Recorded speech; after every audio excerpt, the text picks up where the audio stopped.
생생경제.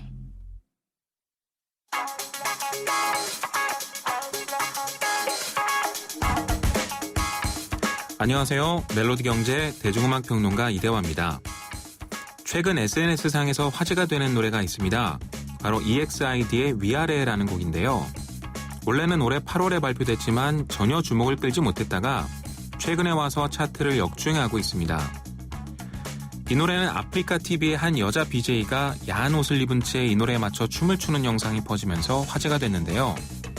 사람들은 이 노래의 존재도 몰랐다가 이 영상을 통해서 이 음악에 관심을 갖게 됐습니다. 이번 위아래 현상은 홍보 측면에서 대단히 특이한 현상인데요. 왜냐하면 기본적으로는 SNS를 통한 차트 역주행이었지만 그 진원지가 BJ였기 때문입니다. BJ 하면 다들 먹방 정도만 떠올렸던 게 사실인데 이번 사건을 계기로 음악계에서도 본격적으로 BJ들을 주목하지 않을까 싶습니다. 새로운 마케팅으로 파격을 불렀던 EXID의 위아래 듣겠습니다.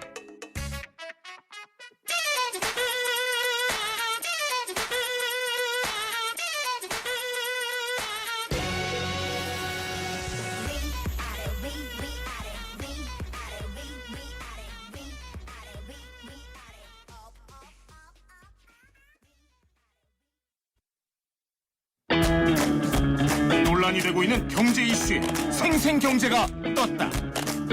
생생경제 오늘의 두 번째 인터뷰는요. 가계부채 비율 역대 최고. 결국 금융당국이 억제에 나서나입니다.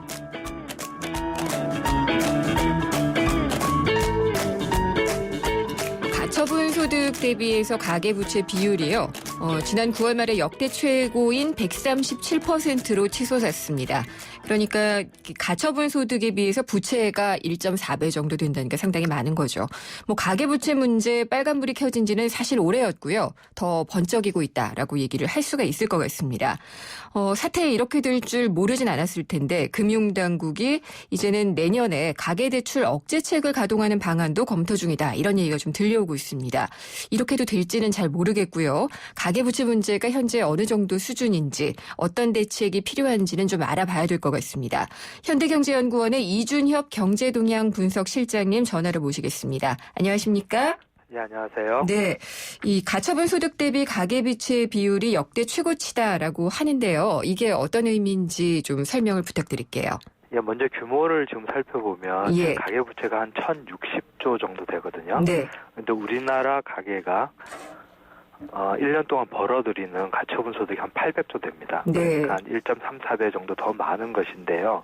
그러니까 쉽게 얘기를 하면 1년 동안 벌어들인 돈, 그러니까 1년 4개월 동안 벌어들인 모든 돈을 빚 갚는 데만 쓴다. 네. 이렇게 보시면 되는 것이고요. 예. 그래서 그만큼 현실적으로 갚기에는 너무나 많은 빚이다라고 예. 볼 수가 있고요.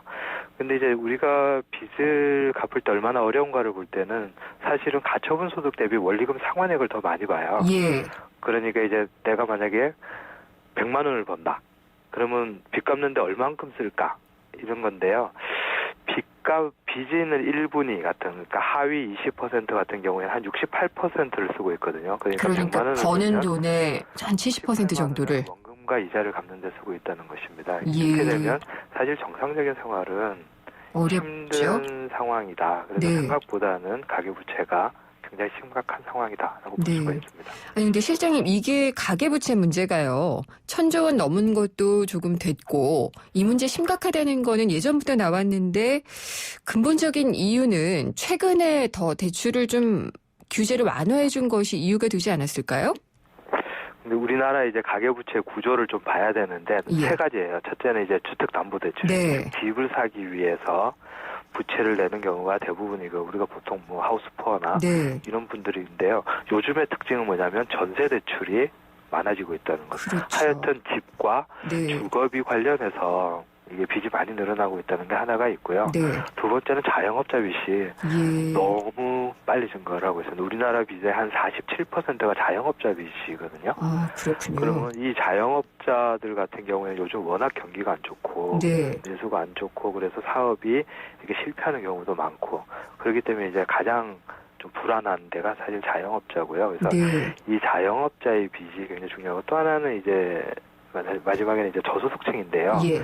사실 비중은 크지가 않아요. 그런데 예. 한 300만 명 정도 되는데 이분들의 삶 자체가 파괴될 만큼 힘들다는 거죠. 그래서 예. 빚을 갚지 못해가지고 뭐 지금 굉장히 어려움을 겪고 있는 이런 것들인데 최근에 이제 정부가 이제 LTV DTI를 이제 좀 풀어주면서 네. 이제 좀 주택담보대출이 좀 늘어나는 측면이 있습니다. 예전에 이제 집을 살 때 빚을 내더라도 집의 이제 가치, 집값의 뭐 한 60%만 빌릴 수 있었는데 70까지 해준다거나, 예. 그러니까 소득 대비 빌릴 수 있는 이 빚을 이렇게 좀 제한을 했었는데 이것을 조금 완화해줬는데 그러한 것들 때문에 빚이 좀 늘어나는 측면이 있고요. 또 하나는 기준금리인데 네. 최근에 금리가 굉장히 낮잖아요. 그렇죠. 그러다 보니까 이제 빚을 내서 이렇게 하기가 이제 쉬워진 거고 그러다 보니까 이제 좀 금리가 떨어지는 것과 이제 좀 LTV DTI 규제를 좀 완화하는 것 이런 것들이 좀 같이 진행이 되면서 네. 최근에 좀 가계 부채가 조금 더 빨리 증가하고 있는 상황이다라고 보시면 됩니다. 자영업자 빚 같은 경우에도 이 주택담보대출을 받아서 이쪽으로 돌려서 쓰는 경우도 꽤 있을 것 같아요. 예, 맞습니다. 이제 자영업자 빚의 상당수가 또 주택담보대출이고 네. 보통 자영업자들은 그 사업장을 담보로 걸고서 사실 빚을 내요. 네. 그렇기 때문에 우리가 일반 국민들이 이제 집을 담보로 빚을 내듯이 자영업자들은 그 사업장, 그 가게를 담보로 하는 경우가 이제 굉장히 많이 있고요. 그리고 그 외에 이제 신용 대출이 좀 많은 게 좀 문제죠. 근데 이 가계부채를 더 늘릴 만한 그 규제 완화였잖아요. LTV, DTV 완화도 그랬고요. 기준금리 완화도 일단 그 기준금리를 인하한 것도 내수를 부양하겠다고 했지만 어쨌든 빚 부담을 덜어주게 되니까 그게 소비로 이어지지 않을까라고 정부는 좀 기대를 했던 것 같거든요. 예, 예. 네. 근데 이게 약간 좀 잘못됐던 대책은 아니었을까요? 근데 우리가 어떤 대책을 쓸 때 예. 좋은 면만 있고 나쁜 면만 있는 대책은 없어요. 좋은 네. 면과 나쁜 면이 동시에 존재를 하고 그것이 어느 것이 더 큰가 어떤 시점에서 뭐가 더 중요한가의 문제인데 예를 들어서 지금 금리를 내리면 만약에 경기가 살지 않으면 더 힘들 수도 있잖아요. 네. 뭐 그리고 이제 부동산 경기가 만약에 죽고 그래서 이제 집값이 떨어지게 되면 하우스푸어들의 고통은 더 커져요. 예. 그렇게 되면 빚을 갚기 위해서 빚을 또 내는 악순환에 빠질 수도 있고요. 특히 이제 가장 두려운 거는 이제 집값이 계속 떨어질 것이라는 기대가 형성이 되어버리면 집 가진 사람들이 집을 내놔버릴 수가 있어요. 그럼 집값이 더 떨어지고 네. 그렇게 되면 더 힘들어져요. 하우스 그럼 실장님은 일단은 이 시점에서 금리 인하라든지 뭐 LTV, DTV 완화 같은 것은 불가피했다고 보시는 거네요. 금리 인하는 불가피했다고 생각을 하고요. 네. LTV, DTI도 뭐 상황에 따라서는 좀 예. 현실화시키는 정도로 했는데 네. 다만 이제 가계 부채가 증가하는 부정적인 측면도 동시에 존재하기 때문에 예. 그것에 대한 대책까지 이제 같이 나와서 예. 하는 것이 더 중요하다는 거죠. 그렇군요. 그리고 LTV, DTI 완화 같은 경우에요. 이걸 더 완화해 줌으로써 고금리 대출 이게 좀 저금리 대출로 갈아타는 그러니까 이금융권의 대출이 은행권으로 오는 그런 효과도 노리겠다라고 얘기를 했던 거 기억을 하거든요. 예. 근데 그런 경우는 그리 많지 않은 것 같아요. 네, 그런 분들 어떤 분이냐면 예. 이런 집을 한번 생각해 볼 수 있을 거예요. 빚을 예를 들어서 그 지역의 이제 LTV가 만약에 50%였다. 네. 라고 하는데 실제로는 그 빚이 이제 좀 더 많죠. 더 많이 빌려야 되기 때문에 집을 담보로 해서 50% 정도를 빌리고 예. 그러니까 예를 들어서 2억짜리 집이라고 한다면 1억은 주택담보대출로 빌리고 어쩔 수 없이 신용대출로 만약에 한 5천만 원을 더 빌렸다라고 하는 경우가 있다면 그분들은 아마 주택담보대출의 금리가 더 싸잖아요. 네. 그렇기 때문에 아마 그런 분들은 아마 신용대출을 갚고 네. 아마 주택담보대출로 이렇게 옮겨갔겠죠. 갈아타는. 예. 그래서 그거는 이제 실제로 이제 DTI, LTV의 규정 때문에 주택담보대출을 충분히 빌리지 못한 그 가구에 한해서 네. 그런 효과가 있을 텐데 이제 그렇지 않은 가구들이 훨씬 더 많기 때문에 그런 효과는 사실 그렇게 크게는 나타나지 않고요. 네. 그래서 이제 나라 전체적으로 보면 여전히 제2금융권 대출이 예. 그러니까 우리 은행보다 더 빨리 증가하고 있는 상황입니다. 그러니까 가계부채의 질적인 측면도 악화되고 있는 걸로 봐도 되겠죠. 예, 그 추세는 예. 지속되는 것으로 봐야 되고 일부 집과 가게에 있어서는 조금 네. 완화되는 측면이 있다. 예. 네, 이 가계부채 문제가 결국에는 굉장히 우리 경제에 큰 뇌관이 될 수 있다는 것은 이미 지적이 되어 왔잖아요. 예, 예. 예. 게다가 지금은 금리가 굉장히 낮은데 금리를 차츰 인상해가는 시기가 된다면은 이게 더 큰 문제가 될 수도 있지 않을까요? 그래서 이제 우리가 이제 가계부채가 우리나라 경제에 끼치는 영향이 한 3가지 정도 경로가 있어요. 네. 제일 먼저는 이제 가계부채를 갚지 않아서 연체가 되면 금융 위기로 갈 수가 있어요. 그렇죠. 금융 불안이 커지는 건데 사실 이것은 크지가 않습니다. 예. 지금 우리 LTV DTI를 완화를 하기는 했지만 예. 워낙 보수적으로 되어 있어요, 우리나라가. 그렇기 때문에 연체를 한다 하더라도 금융기관 부실로 이어지지는 않아요. 이거 딱 생각해보면 아시는데 담보들이 많이 잡혀 있죠. 그렇죠. 예. 집값이 30% 이상 폭락하지 않는 한 네. 은행은 제일 먼저 그것을 회수할 수 있는 권한이 있기 네. 때문에 금융기관 부실로는 이어지지 않는다는 거죠. 이러한 것들이 어떻게 보면 우리나라 금융 시스템의 강점이라고 볼 수가 있습니다. 그래서 금융 불안으로 전이될 가능성은 단기적으로는 없고요. 물론 예. 중장기적으로는 워낙 가계부채 규모가 크기 때문에 불안은 한데 단기적으로는 그런 걱정은 없는데요.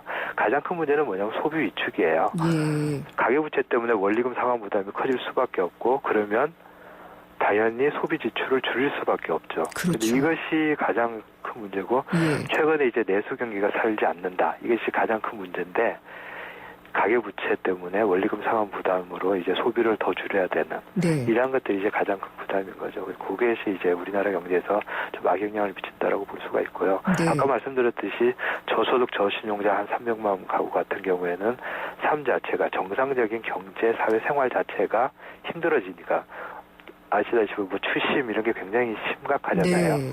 그러다 보니까 이제 그렇게 어려워지는 분들이 있고 그래서 그러한 것들이 이제 우리나라 경제 사회적으로 좀 불안정성을 높일 수 있다라고 보고 결국에는 이제 소비 위축과 저소득층의 생활이 예. 어려워지는 것에 대한 대책이 좀 필요하지 않나 싶습니다.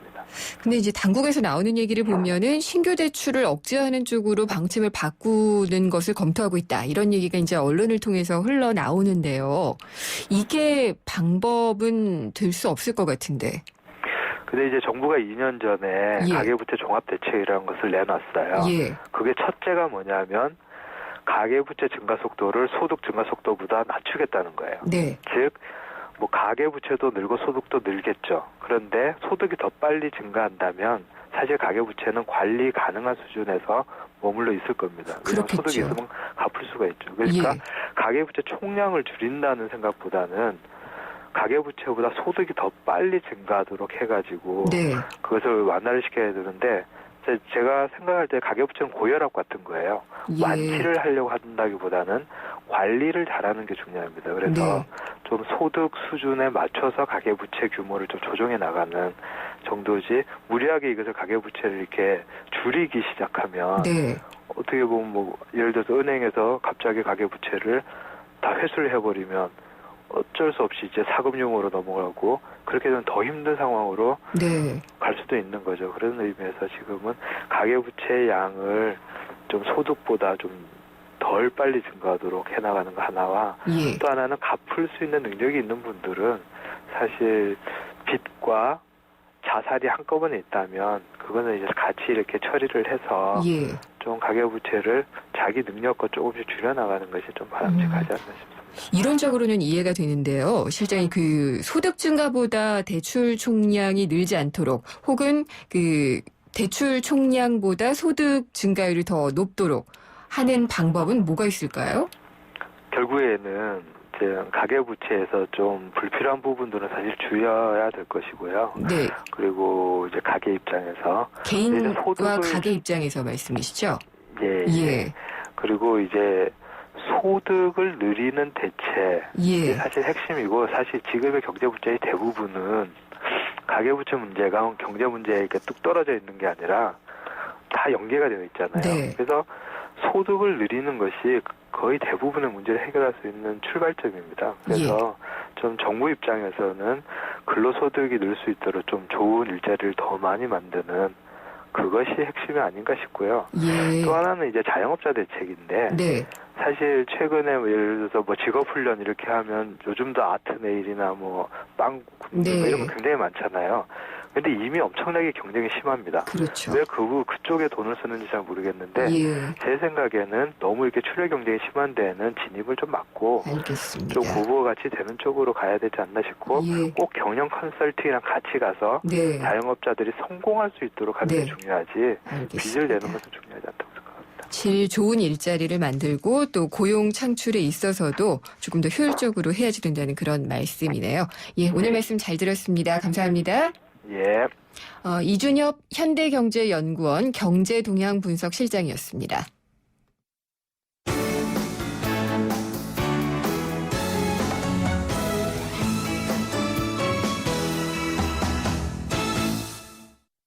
네, 2012년이었죠. 극심한 재정위기 겪었던 유럽 5개 나라 기억하시나요?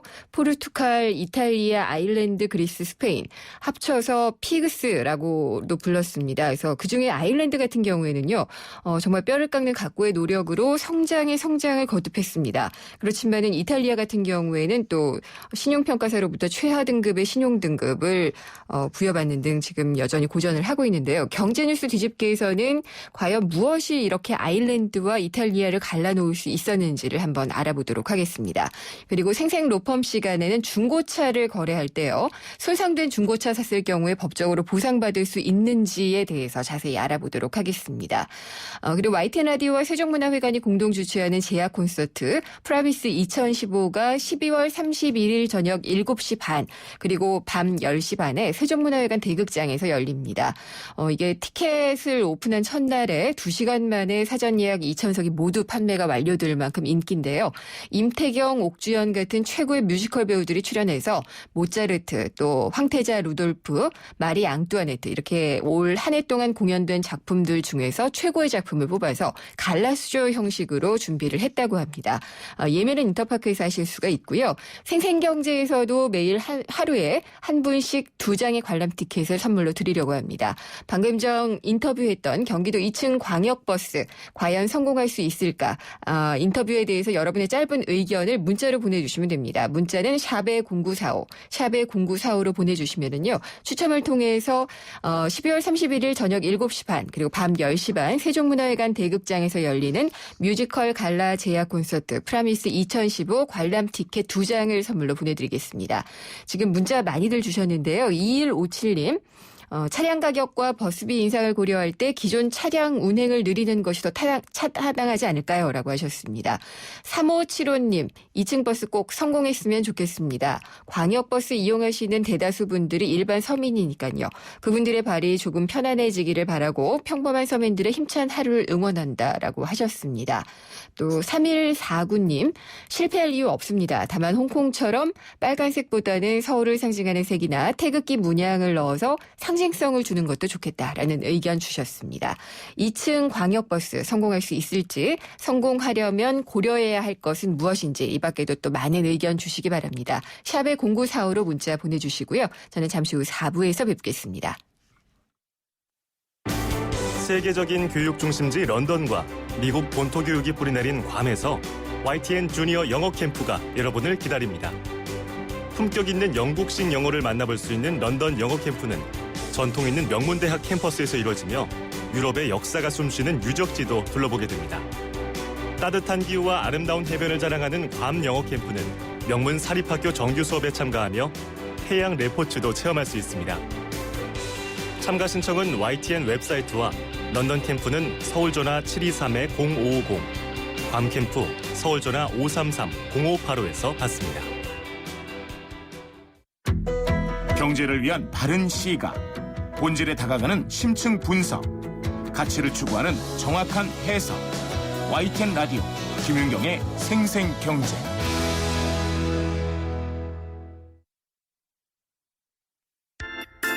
친절한 경제, 오늘의 경제 키워드. 안녕하세요. 경향신문 조미덕 기자입니다. 오늘의 키워드는 메자닌입니다. 메자닌은 건축물에서 1층과 2층 사이에 만든 중간층을 말합니다. 한국으로 치면 복층 원룸에 있는 다락방을 생각하면 쉽죠. 근데 이 의미가 확대돼서 양쪽의 중간쯤에 애매하게 위치하는 것을 메자닌이라고 부르게 됐습니다. 금융에서는 채권과 주식의 중간쯤인 상품을 뜻하게 됐죠. 예를 들어 전환사채는 처음에 발행할 땐 채권이지만 나중에 채권자가 원하면 주식으로 바꿔준다는 거죠. 이렇게 채권의 안정성과 주식의 수익성을 섞어서 투자자에게 매력적인 상품을 만드는 걸 메자닌이라고 하는 겁니다. 메자닌 펀드는 주식과 채권을 골고루 섞어서 투자하는 펀드를 말하죠.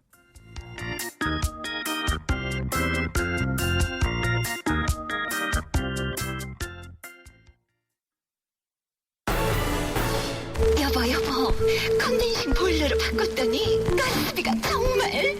그래, 가스비만 줄어도 저렇게 좋아하던 때가 있었지. 국내 최초 전기까지 만들어주는 컨덴싱 전기발전 보일러. 컨덴싱 보일러, 여기까지 왔다. 국가대표 보일러 평동나비엔. 이건 왜? 뉴스에선 볼 수 없었던 뉴스 속 스토리. 경제 뉴스 뒤집기 한파. 세상의 베이스가 되다 포스코 협찬으로 김윤경의 생생경제 4부 시작하겠습니다. 경제뉴스 뒤집기 시간인데요. 오늘은 한국경제신문의 허원술 논설위원과 함께합니다. 안녕하십니까? 네, 안녕하세요. 네, 안녕하지 않은 게 남유럽인 것 같아요. 예. 예, 한동안 한 3, 4년 됐죠. 한 4년쯤 전에 네. 그 남유럽 국가들 그 영어로 좀 발음이 비슷합니다. 피거스, 그죠? 네. 포르투갈, 아일랜드, 이탈리아, 그리스, 스페인 이 재정 위기 국가 해가지고 한참 기사들 많이 나오고 있는데 한동안 좀 조용했죠. 네. 조용하다가 또 기사가 또 나왔다가 나아졌다가 그랬는데 지난주 금요일이었죠. 5일날 S&P 이런 데서 이 국가들의 신용 등급을 다시 조정을 했습니다. 네. 그리고 공교롭게 그 피거스 남유럽 소위 재정 위기국 두 개 중에서 하나는 아주 우등 국가, 하나는 낙제 국가로 지금 했는데 예. 이탈리아는 덩치는 아주 크지만 지금 신용 등급이 계속 뚝뚝 떨어져가지고 이제 한 등급만 더 내려가면 이제 투기 등급이 되는 겁니다. 예. 저 외자 유치도 못하고요. 외환위기 때 우리 참 세게 다 대인 것처럼 그래 되고 반면에 같은 그 그룹에 들어가 있던 아일랜드는 상당히 우등생이 돼서 계속 좋아지고 있다 하는 그게 지금 나란히 들어왔습니다.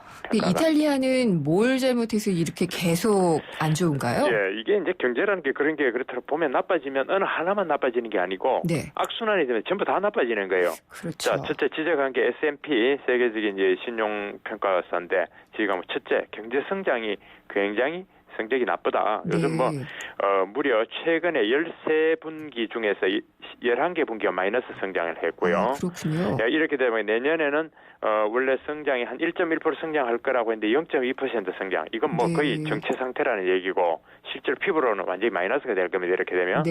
그다음에 또 공공 부문의 부채가 너무 많다. 공공 부문의 부채가 GDP의 1.3배, 133%. 네. 이러니까 이게 위험수위 훨씬 넘어선 거고요. 우리는 공공부문 부채 줄여라 하지만 아직까지도 여러 가지 통계 기준에 따라 다르지만 아직 우리는 이제 100%보다 한참 미만이거든요. 이탈리아도 줄이긴 줄였는데 이 정도인 거죠? 예, 그렇죠. 이탈리아 줄인다고 했는데 어쨌든 잘 안 줄어든다. 그다음에 이제 실업률을 보면요.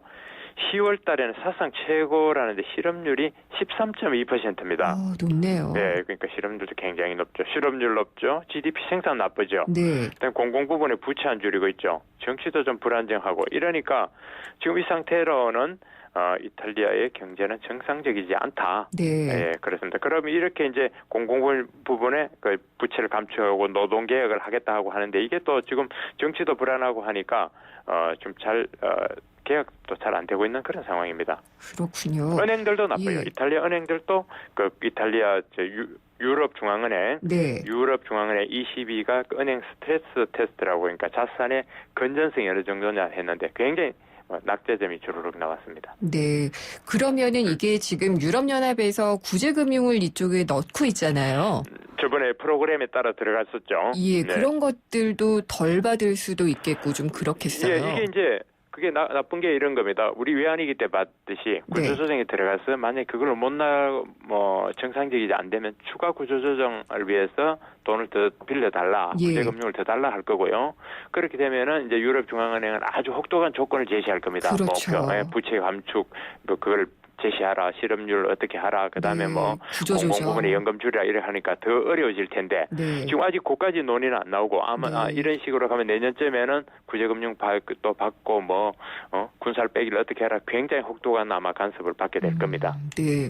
근데 아일랜드는 어떻게 이렇게 모범생처럼 잘 극복해 왔을까요? 사실은 아일랜드는 뭐랄까 기본 성향이 괜찮은 나라예요. 우리 한 근 10년쯤 전에 아일랜드 뽐바자 해가지고 국내 신문들이 가서 켈틱의 호랑이. 켈틱 그렇죠. 켈틱 잘하시네. 켈틱 호랑이 뽐바자 해가지고 막 기획 특히 무지했습니다. 이 맞아요. 작은 나라가 강소국으로 개방을 하면서 외국의 자본을 끌어들이고 외국의 기업을 유치하고 해서 잘 나간다는 기사가 무지 많았거든요. 그랬죠. 그러다가 2000년대 중반까지 아주 잘 나갔는데 2000년대 중반 이후로 금융업에다 손대고 막 이러더니 부동산 거품이 형성돼서 2010년도에 부동산 거품 붕괴로 위기를 맞은 거지. 이 사람들 자체는 그 좀 겉면 성실하고 그 악조건에서 이탈리아와 달리 악조건에서 열심히 하려는 그런 국민들의 DNA는 제가 볼 때 있는 것 같습니다. 그러니까 위기가 와도 이번에 똘똘 또 뭉쳐가지고 어쨌든 세계 유수의 구글도 그렇고 기업들이 유치 많이 했죠.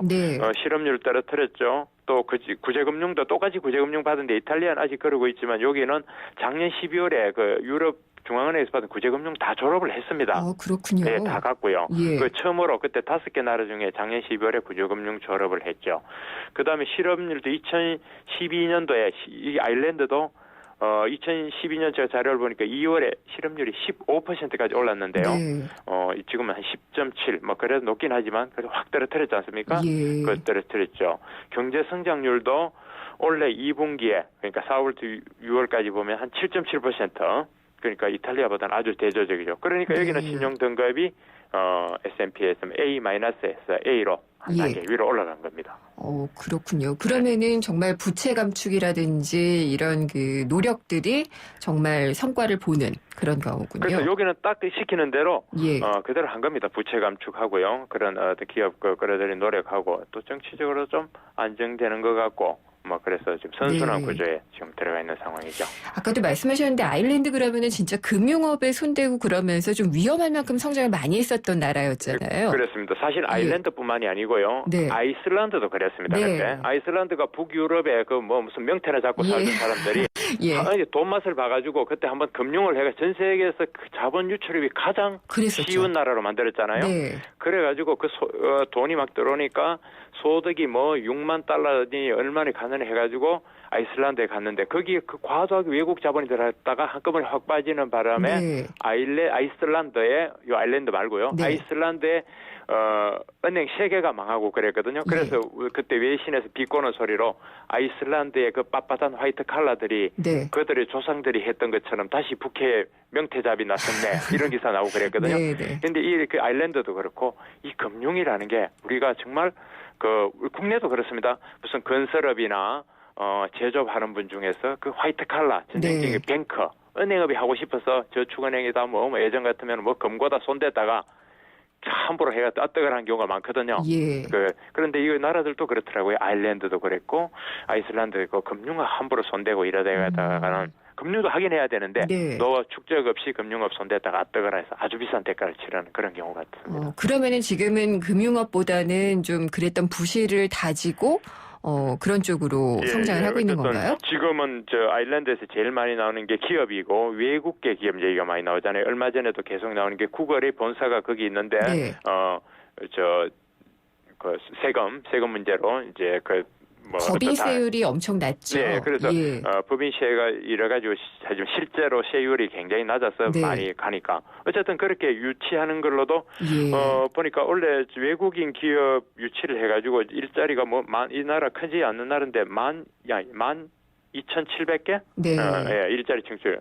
외국인 기업이 들어와서 그로의 투자를 해서 생긴 일자리가 작년에 12,700개, 거의 13,000개 일자리가 생겼다니까. 요 인구 몇백만 정도의 나라에서는 굉장히 큰 거 아니겠습니까? 그렇군요. 그러면은 지금 그때 재정 위기를 겪었던 나라들도 있고 또 그렇지 않았지만은 또 위험해 보였던 나라들도 있었잖아요. 프랑스도 그렇고요. 네. 그런 나라들보다도 아일랜드가 그러면은 법인세율 인하를 통한 외국 기업 유치 이런 걸 통해서 좀 많이 덕을 본 건가요? 많이 했습니다. 그건 이제 네. 몸이 가벼우니까 다만 이제 아일랜드에 들어온 기업이라는 거는 다만 이제 이런 건 있습니다. 실제로 투자가 들어온 것도 있고 페이퍼 컴퍼니로 회사 본사만 채우고 미니멈 아주 숫자가 적은 숫자만 와서 있는 그런 기업도 있으니까 뭐 그런 것도 포함되겠지만 어쨌든 여기 통계적으로 나오는 게 외국인 유치로 해서 일자리가 작년에 13,000개 생겼다는 12,700개 생겼다는 건 한 팩트니까요. 그래서 외국인 유치를 많이 한 건 사실이고요. 다른 나라들은 왜 이걸 분따지 않고 있을까요? 이게 사실은 제가 오늘 그 메시지를 좀 전하고 싶은데 보십시오. 이탈리아는 이를 못한 게 구조조정을 못한 겁니다. 안 한 거고요. 아일랜드는 구조조정을 한 거거든요. 지금 우리 경제도 그렇습니다. 굉장히 어렵다, 침체가 어렵다 하는데 두 가지 진단요법이 나오거든요. 하나는 계속 금리를 낮추어라. 금융 완화를 하라. 정책 금융을 풀어라. 뭐 돈이 더 돌게 하라. 막 이렇게 해서 그냥 마취제 맞듯이 진통제 맞듯이 이렇게 막 돈 풀고 어쨌든 이렇게 가보자는 그게 있고요. 지금 뭐 정부가 사실 그런 입장 아닙니까? 하나도 동조하고 있고. 그런데 다른 한쪽에서는 우리나라도 힘들지만 구조조정을 해야 된다. 즉 안 되는 기업. 어려운 한계에 복잡한 산업들 이걸 구조조정하지 않으면 언젠가 부담이 되니까 힘들더라도 구조조정을 하자. 그리고 구조조정을 해야 파이프도 새로 내고 이런 녹슨 파이프에 그게 무슨 물이 흐르고 흐르겠냐. 다 깨끗하게 해야 금리를 낮추는 것도 그 금리가 돌고 금융 양적 완화를 해도 돈이 돌아서 가는 거 아니겠냐 하면서 지금 부딪히고 있거든요. 그런데 말은 여기 저도 하기 쉽고 누구나 쉽지만 구조조정이라는 게 굉장히 힘든 일 아닙니까? 우리 봐서 막뭐 쉽게 말하면 기업을 합치고 안 되는 기업을 스크랩에 내고 일자리는 없어지고 하니까 그 과정에서 당장에 일자리가 없어지기도 하고 대출 해소되죠. 임금 줄이죠. 정말 고통스럽거든요. 왜 지금 해야 되느냐? 왜 우리 기업이냐? 이러기 때문에 누구라도 그거를 총대 메고 싶지 않은 겁니다. 하긴 해야 돼요. 바로 그 차이에서 아일랜드는 그런 점에 구조조정을 했기 때문에 신용 등을 받아 더 나오고 이탈리아는 계속 미루니까 이게 악순환되는 건데 뭔가 결단이 필요하고 있군요. 그렇습니다. 우리의 시사점이 거기 있는 것 같습니다. 알겠습니다. 오늘 말씀 잘 들었습니다. 감사합니다. 한국경제신문의 허원순 논설위원이었습니다. 생생경제를 다양하게 만나는 방법. YTN 라디오 앱 예스와 YTN 라디오 웹사이트, 팟캐스트를 통해서 실시간 청취와 다시 듣기가 가능합니다. 언제 어디서나 손쉽게 만날 수 있는 생생경제. 참 좋다.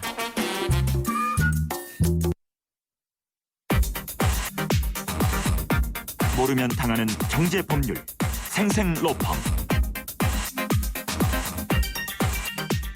생생로펌 시간입니다. 법무법인 한별의 안병환 변호사 나오셨습니다. 안녕하십니까? 네, 안녕하세요. 네, 중고차 매매 시장이 굉장히 커지고 있잖아요. 그렇죠. 중고차를 거래할 때 나를 속이느냐 아니냐 이거를 판단하기가 제일 어려운데 그럼요. 아무리 꼼꼼하게 봐도 이게 정말 분쟁이 일어나는 경우도 많이 있는데 이 관련 내용을 좀 살펴볼까 해요. 그래서 먼저 중고차 매매와 관련된 어떤 그 예를 들어서 설명을 해주시면 좋을 것 같아요.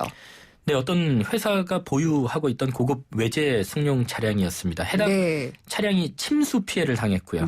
차량 소유 회사는 보험회사에게 그 사고 접수를 하게 됐고요. 당시 침수 피해 상태가 중했기 때문에 보험회사는 이 차량을 전손 처리한 뒤에 이제 자동차 매매 회사에 위탁해서 수리해서 뭐 싼 값에 넘기는 경매로 매각을 하게 됐죠.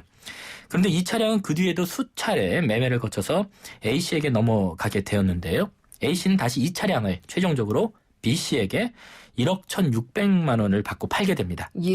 그런데 뒤늦게 이 최종 소비자였던 B씨가 알게 된 사실은 자신이 매수한 차량이 과거 침수 차량으로 전손 처리되었던 차량이었다는 것인데요. 모르고 산 거군요. 그렇죠.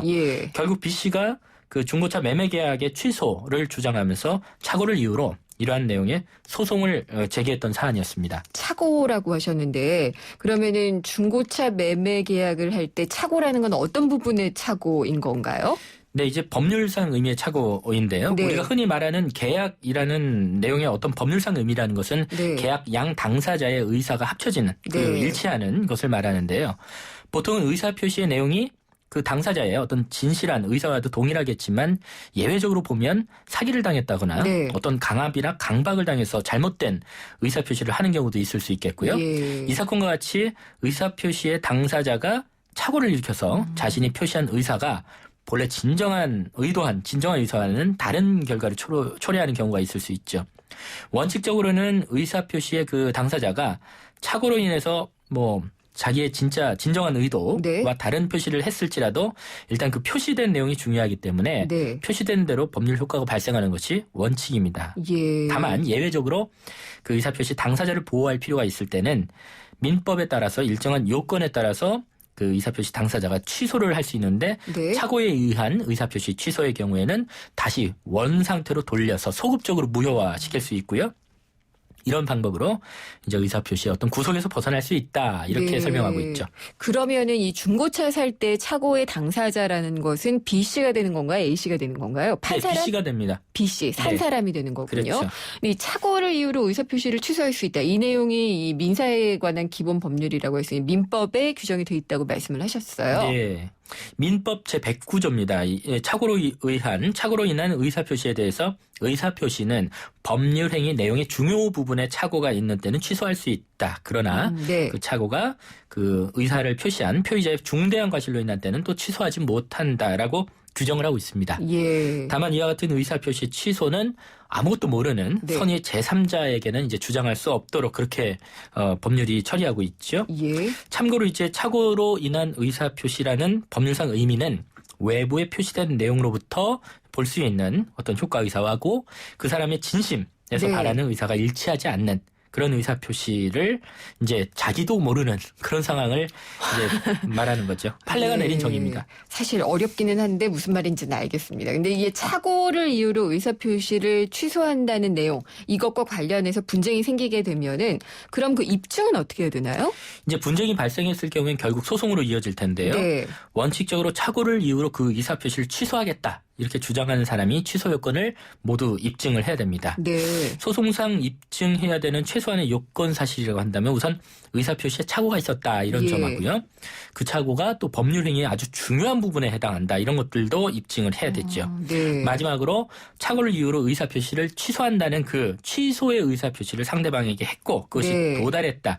이런 내용들을 다 주장 입증해야 됩니다. 실무상 보면 네. 착오를 이유로 의사표시를 취소한다는 부분이 네. 그렇게 쉽지가 않습니다. 입증이. 안 쉬울 것 같아요. 네. 그렇기 때문에 대부분 또 경우에 따라서 분쟁이 발생하는 경우를 보면 단순한 어떤 법률 행위가 있었던 동기라든지 네. 이런 정도의 착오가 있는 것이 대부분이어서 예. 아주 쉽게 생각할 문제는 아닙니다. 그러면은 지금 이 B 씨가 침수 피해가 있어서 전손 처리된 차량을 산 것을 가지고 소송을 제기를 한 거잖아요. 네. 이 사안에 대해서 법원의 판단은 어떻게 내려졌나요? 네, 서울중앙지방법원의 판단이었는데요. 기본적으로 침수, 네. 차량인지 전혀 모르고 차량을 인수했다면 중고차 매매 계약을 취소할 수 있다는 내용의 판결이었습니다. 그걸 몰랐다는 것을 서류상이나 이런 걸로 입증을 그렇죠. 해야겠군요. 예를 들면 그 정도의 차량에 예. 다른 정상적인 차량, 중고 차량의 어떤 가격으로 매수를 했는데 사실 침수 차량이었으면 가격이 훨씬 다운됐어요. 내려가겠죠. 그렇죠. 예. 그런 것들이 하나의 반증할 수 있는 자료겠죠. 네. 재판부도 판결문에서 B 씨는 침수 차량이라는 사실을 전혀 모르고 매수했는데 매매 대금은 같은 종류의 중고차 시세에 근접해서 네. 침수 이후 자동차 매매에서가 결정한 평가 금액도 훨씬 상회한다. 이러면서 통상 침수 차량은 이를 수리하지 않으면 무사고 차량과 같은 정도의 안전성과 운행 성능을 가질 수 없다라는 점, 그리고 매매 가격이 하락한다는 그런 점을 주된 근거로 밝혔죠. 네. 그러면은 여기서의 착오라는 것은 어떤 게 되는 건가요? 일단은 이 차량이 네. 침수되지 않고 예. 정상적인 차량인 줄 알고 알았다. 샀다라는 거죠. 예. 상대방이 적극적으로 속였다면 이제 사기의 문제겠지만 예. 매도인도 몰랐고 예. 이런 취지였기 때문에 착오를 주장한 것입니다. 그렇군요. 그게 그러면은 매매 계약의 중요한 부분으로 판단이 되는 거군요. 그렇습니다. 재판부도 판결문에서 B 씨는 침수 차량으로서 수리가 되지 않은 사실을 알았다라면 이를 매수하지 않았을 것으로 보인다라면서 이는 법률 행위의 중요 부분에 착오가 있는 데에 해당하기 때문에 그 B 씨가 매매 계약을 취소한다는 의사 표시가 기재된 어떤 서면이 또 송달로서 네. 상대방에게 도달했기 때문에 결국 매매 계약은 유효하게 취소됐다라고 예. 판단을 했죠. 그렇군요. 취소가 인정된다면 네. 이미 지급한 매매 대금은 부당이득이 돼버립니다. 그래서 예. 상대방에게 다시 돌려주세요라고 청구할 수 있게 되죠. 자동으로 청구가 되는 건가요? 아니면 다시 또 이것도 걸어야 되나요? 다시 뭐 금전 청구 부분은 또 이행을 하지 않으면 네. 또 뭐 주장을 해야 되는 문제가 생기죠. 그러면 이번 판결의 의미를 한번 해석을 해본다면은요? 네, 의사 표시의 착오와 관련된 기본적인 법리를 확인한 판결이겠죠.